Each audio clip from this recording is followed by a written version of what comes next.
Hello guys, welcome to Abhishek Jha classes. आज हम लोग शुरू करने वाले हैं अपना एईसी वाला पेपर। एईसी मतलब होता है एबिलिटी इनहैंसमेंट कोर्स। सिंपल सा लैंग्वेज में समझाए तो आज से हम लोग अपना इंग्लिश पढ़ने वाले हैं। English semester 1 CCF BA BSc BCom के लिए ये सारे के सारे लेक्चर्स एप्लीकेबल है।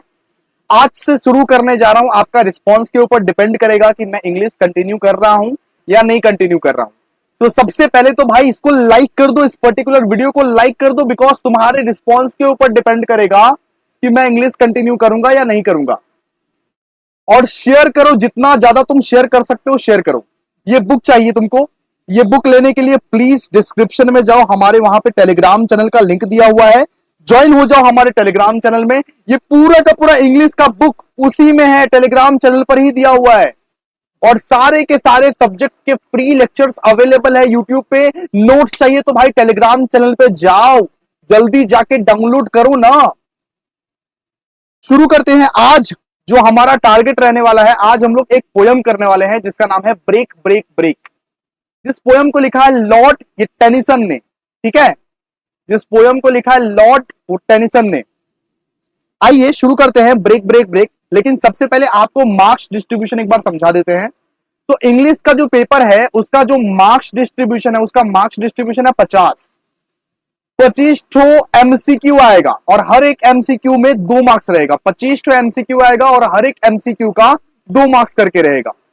नो नेगेटिव मार्किंग, कोई भी नेगेटिव मार्किंग नहीं है। इंग्लिश में पढ़ना क्या है? इंग्लिश में सबसे पहले तो आप लोगों को पढ़ना है पोएट्री। पोएट्री में सबसे पहले पढ़ना है ब्रेक ब्रेक ब्रेक, इसके बाद आफ्टरवर्ड्स, इसके बाद where the mind is without fear, ये पढ़ना है। और 3 ठो कहानी पढ़ना है भाई, 3 ठो कहानी पढ़ना है। आउट ऑफ द बिजनेस, उसके बाद the child, I have a dream. ये 3 ठो कहानी, 3 ठो कविता पढ़ लोगे, इंग्लिश खत्म, इंग्लिश खल्लास। सबसे पहला वाला चैप्टर आज करने जा रहे हैं ब्रेक ब्रेक ब्रेक, जो कि लिखे हैं लॉर्ड टेनिसन ने। तो लॉर्ड टेनिसन के जो है ना मित्र, लॉर्ड टेनिसन के एक मित्र थे जो 22 साल की उम्र में मर गए थे, मृत्यु हो गई थी उनकी 22 साल की उम्र में स्ट्रोक से। उनकी याद में इन्होंने ये पोयम लिख डाला, उनकी याद में उन्होंने ये पोयम लिख डाला। बहुत ज्यादा डिप्रेस्ड थे वो अपनी फ्रेंड के मृत्यु के बाद, ठीक है। तो देखिए ये पोयम को किसने लिखा है, ब्रेक ब्रेक ब्रेक किसने लिखा है? Lord Tennyson. इनका पूरा नाम है अल्फ्रेड लॉर्ड टेनिसन। क्लियर है? ये पोयम समझने से पहले आप ये समझ लो कि ये पोयम किसके लिए लिखा गया है, कब लिखा गया है। आ जाओ, सबसे पहले आ जाओ कंपोजिशन पे, कंपोजिशन पे, यस, यहां पे आ जाओ आप। पूरा का पूरा पोयम को आपको बहुत बढ़िया तरीके से समझाऊंगा, लेकिन ये पूरा चैप्टर को बढ़िया तरह से देखो आप, ठीक है। तो ध्यान दो, Tennyson composed the poem break break break in 1835। भाई ये पोयम बना हुआ था 1835 में, just 2 years after the death of his close friend. मतलब इसके 2 साल पहले ही, यानी कि 1833 को ही इसका जो क्लोज फ्रेंड था ना, उनका नाम था Arthur Henry Hallam. Arthur Henry Hallam वो मर गए थे। उनकी याद में इन्होंने ये पोयम लिख दिया, उनकी याद में उन्होंने ये पोयम लिख दिया। ओके जी, ओके ओके। और इस पोयम को पब्लिश किया गया 1842 में, ठीक है। The poem focuses on death, loss and transience of the life। मतलब कि अब जो ये जो पोयम के रचयिता है ना, ये पोयम के रचयिता बहुत ज्यादा डिप्रेस्ड हो गए थे अपने फ्रेंड्स के डेथ से।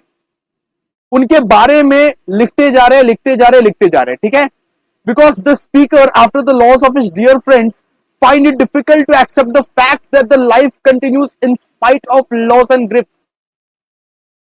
मतलब स्पीकर को, यानी कि जो ये पोयम बनाए हैं, उनको ना बहुत दिक्कत का सामना करना पड़ रहा है। वो बहुत ज्यादा डिप्रेस्ड हैं कि एक मेरा साथी था, एक मेरा दोस्त था, वो चला गया, अब मैं अकेले इस जिंदगी में क्या करूंगा। उनको ये नहीं पता है कि लाइफ तो चलती रहती है दोस्त, चाहे कोई आए चाहे कोई जाए, लाइफ तो चलती रहती है, ठीक है। आइए अब पोयम के बारे में समझाते हैं। आपको कंटेक्स्ट के बारे में तो समझा ही दिया कि दोस्त के लिए बनाया गया। आइए आइए अब ब्रेक ब्रेक ब्रेक का पूरा एक्सप्लेनेशन आपको करते हैं, एक एक लाइन पढ़ के आपको समझाएंगे। अल्फ्रेड लॉर्ड टेनिसन बहुत ही ज्यादा डिप्रेस्ड वे में बैठे हुए थे समुद्र के किनारे पर, और समुद्र के किनारे पर बैठ के समुद्र को संबोधित कर रहे हैं, समुद्र को कुछ बोल रहे हैं। वो तो वैसे भी डिप्रेस्ड थे क्योंकि उनका फ्रेंड मर गया था। उनका फ्रेंड का मृत्यु 22 साल की उम्र में ही हो गई थी स्ट्रोक के वजह से। तो इसीलिए एक एक लाइन करके आप पढ़िए ध्यान से। सबसे पहले देखिए क्या लिखा हुआ है फर्स्ट स्टैंजा में, break break break on the cold grey stones of sea. यहां पे समुद्र को बोला जा रहा है कि समुद्र अपनी लहरों को गिराओ ये कोल्ड ग्रे स्टोन्स के ऊपर। कोल्ड ग्रे स्टोन्स नॉर्मली समुद्र के किनारे पर रहते हैं। समुद्र को यह संबोधित किया गया है कि समुद्र अपनी जो लहर है ना, उन लहरों को गिराओ ये कोल्ड ग्रे स्टोन्स के ऊपर। कोल्ड ग्रे स्टोन्स मतलब क्या? वो जो पत्थर रहते हैं, ब्लैक ब्लैक पत्थर, ग्रे ग्रे कलर के जो पत्थर रहते हैं समुद्र के किनारे पर, वो जस्ट यही बोल रहे हैं कि जस्ट अपनी लहरों को ये कोल्ड ग्रे स्टोन्स के ऊपर गिराओ। ठीक है, इसके बाद यहां पे ये बोला गया है, and I would that my tongue put utter the thoughts that arise in me. यहां पे ये बोलना चाह रहे हैं कि मैं अपने थॉट्स को एक्सप्रेस नहीं कर पा रहा हूं। मेरे अंदर तो बहुत कुछ चल रहा है लेकिन मैं उसको बाहर नहीं ला पा रहा हूं, मैं अपने थॉट्स को एक्सप्रेस नहीं कर पा रहा हूं। इसके बाद वो किसी किसी इंसान से जलते हैं, जैसे कि fisherman boy. O well for the fisherman boy, next line पढ़िए, O well for the fisherman boy that sea south with the sisters at play. वो देखो उस मछुआरे के बेटे को अपनी बहन के साथ खेल रहा है, कितना चिल्ला चिल्ला के खेल रहा है, कितना ज्यादा खुश है। अपने अंदर के जो थॉट्स है वो बाहर निकाल पा रहा है। मैं क्यों नहीं बाहर निकाल पा रहा हूं अपने अंदर के थॉट्स, वो सोच रहा है। वो देखो उस मछुआरे के बेटे को, वो अपनी सिस्टर के साथ कितना अच्छा से खेल रहा है, साउट कर करके खेल रहा है, चिल्ला चिल्ला के खेल रहा है, अपने थॉट्स को बाहर एक्सप्रेस कर पा रहा है। लेकिन मैं ही एक अकेला हूं जो अपने थॉट्स को एक्सप्रेस नहीं कर पा रहा हूं। फिर उनको एक नौका वाला मिला, फिर उनको एक बोट वाला मिला। फिर उन्होंने बोला, वो देखो उस बोट वाले को, वो गाते गाते जा रहा है, O well for the sailors lad that is sings in his boat on the bay. यानी कि बोट तो चला ही रहा है और साथ साथ वो गाते गाते भी जा रहा है।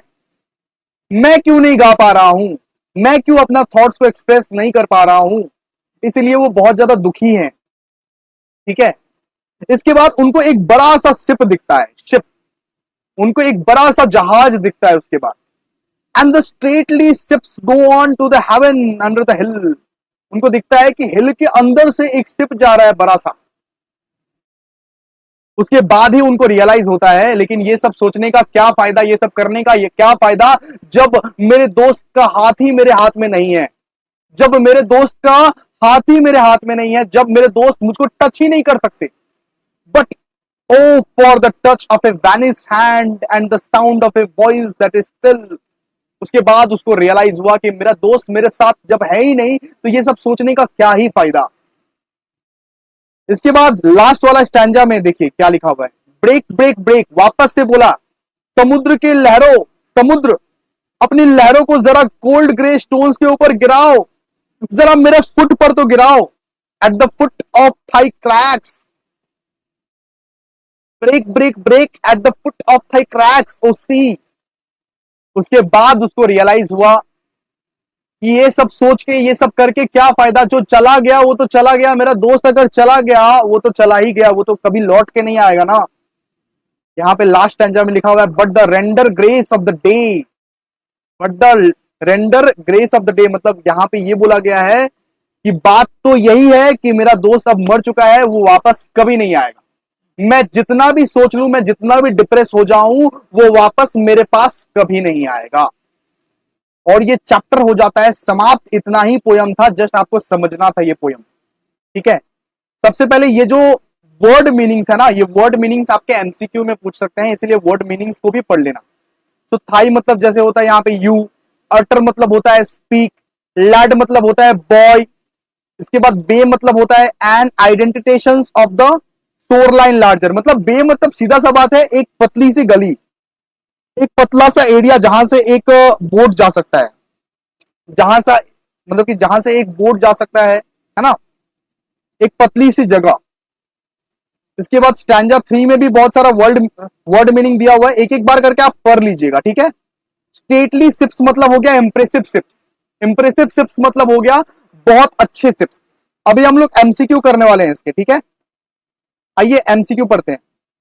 फुट मतलब हो गया the bottom of something, cracks मतलब हो गया स्ट्रीप रग्ड रॉक्स, यानी जो बहुत ज्यादा रग्ड रॉक्स है, जो एकदम खुरदुरा खुरदुरा जो पत्थर वत्थर होता है उसको बोलता है क्रैक्स, ठीक है।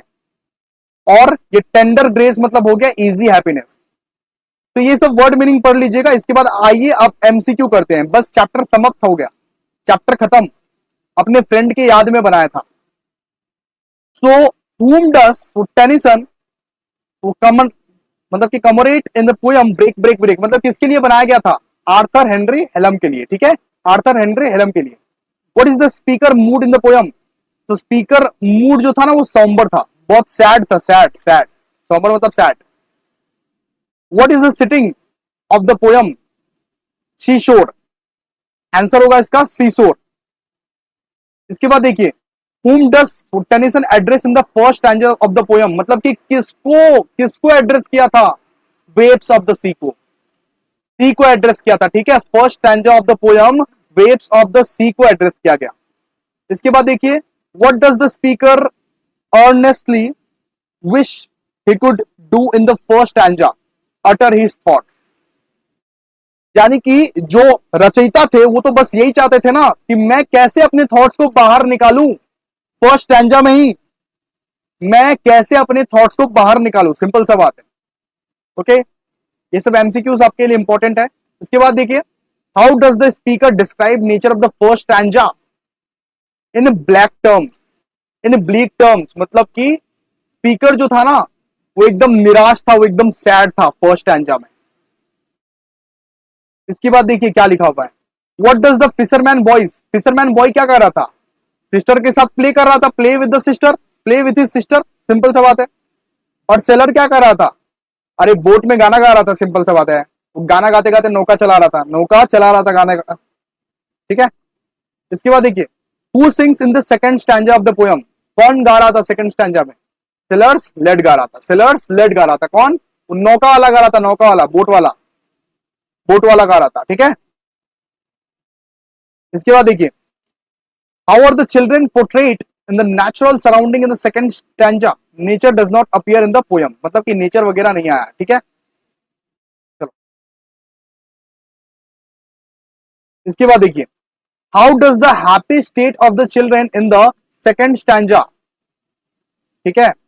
आइए how does the happy state of the children in the second stanza enable to uplift the speaker's mood? क्या चिल्ड्रन लोग जो था, चिल्ड्रन क्या स्पीकर के जो मूड थे उनको ठीक कर पाया? नहीं ना, उनको और निराश कर दिया, उनको और जला दिया। मतलब उनसे जल रहे थे स्पीकर की, ये लोग तो अपना थॉट्स को एक्सप्रेस कर पा रहे हैं, हम क्यों नहीं एक्सप्रेस कर पा रहे हैं, सिंपल सा बात है। के बाद आगे बढ़िए where do the stately ship goes to the third stanza, मतलब कि सिप कहां जा रहा था? सिप कहां जा रहा था? हेवन में जा रहा था। कहां जा रहा था? हेवन में, HAVEN, हेवन में। इसके बाद आगे what does haven imply in the third stanza? Haven मतलब क्या होता है? रिट्रीट और रिफच, ठीक है। एक मिनट वेट कीजिए थोड़ा सा, अभी ये चैप्टर खत्म हो जाएगा, आधे घंटे के अंदर अंदर हम लोग चैप्टर जो है खत्म हो जाएगा। इसके बाद देखिए इसके बाद क्या लिखा हुआ है whom does the speaker long for the third stanza, मतलब स्पीकर किसके लिए बात कर रहे थे? स्पीकर थर्ड स्टैंजा में किसके लिए बात कर रहे थे? उसका फ्रेंड के लिए बात कर रहा, हिज फ्रेंड, सिंपल सा बात। इसके बाद देखिए which line of the poem is repeated in the first line of the fourth stanza, मतलब फोर्थ स्टैंजा में कौन सा लाइन रिपीट किया गया है? कौन सा लाइन? ब्रेक ब्रेक ब्रेक, याद है? फर्स्ट लाइन को ही फोर्थ स्टैंजा में रिपीट किया गया है, ठीक है। इसके बाद देखिए इसके बाद लिखा हुआ है what does the poem struggle to accept, मतलब कि पोएट को एक्सेप्ट करना, मतलब कि कौन सा चीज एक्सेप्ट करने में बहुत स्ट्रगल हो रहा था? His friends death, his friends death. इसके बाद what does the poet long for in the last stanza, मतलब कि लास्ट स्टैंजा में पोएट क्या कर रहा था? टू रिट्रीव द पास्ट, यानी कि पास्ट को याद कर रहा था, पुराने दिनों को याद कर रहा था वो, कि मेरा दोस्त तो मेरे सामने नहीं है, मतलब कि पुराने मतलब कि दिनों को जी रहा था वो। The poem break break break is an elegy, elegy है वो, एलेजी मतलब एक शॉर्ट पोयम, बहुत शॉर्ट पोयम है ना, इसलिए इसको क्या बोलते हैं, एलेजी बोलते हैं। आगे देखिए, who has written the poem break break break, Alfred Lord Tennyson, ठीक है। तो एल्फ्रेड लॉर्ड, तो इन्होंने लिखा है ब्रेक ब्रेक ब्रेक। तो अभी आप लोगों को हम इंग्लिश का फर्स्ट वाला चैप्टर ब्रेक ब्रेक ब्रेक समाप्त करवा दिए, तो प्लीज इसको घर में बहुत अच्छे से पढ़िएगा। और यस, ये शॉर्ट क्वेश्चंस जो है ना, इसके बाद जो शॉर्ट क्वेश्चंस है ये सब भी पढ़ लीजिएगा, बिकॉज इन सब में से भी ना एमसीक्यूज में आ सकता है, इन सब में से भी एमसीक्यूज में आ सकता है, फटाफट से पढ़ लीजिएगा। हम लोग नेक्स्ट चैप्टर बढ़ेंगे आगे। तो थैंक यू, मिलते हैं नेक्स्ट वीडियो में, तब तक के लिए बाय। ऐसे ही चैनल को देखते रहिए, सब्सक्राइब कीजिए, थैंक यू।